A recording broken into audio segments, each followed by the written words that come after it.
Hello everybody, man Mick here. A subscriber asked me to place a video up on the left storage box on the 350E and the 350M scooter and D scooter. He's having trouble opening the storage box because it's a lockable storage box. So this is a video on how to open the storage box. You would firstly open the storage box by putting the ignition on, then long press the left button by the storage box. Push the storage box in slightly, then it should unclip and come back out again.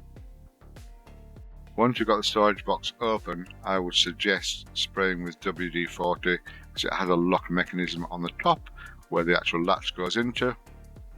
I would use WD-40 there to make sure that the latch is not stuck in one position. It's one more time for you. This is Man Rick, I'm going to sign off. But yeah. Just try get it open and spray some WD-40 on it on the lock position. Should help. Thanks for watching. This is Man Rick. I'm going to sign off. Thank you. Bye-bye. Please don't forget to like and subscribe and look at the playlist. There's 1,700 plus videos in the playlist now on different bikes of the Zontes range. Thank you. Bye for now.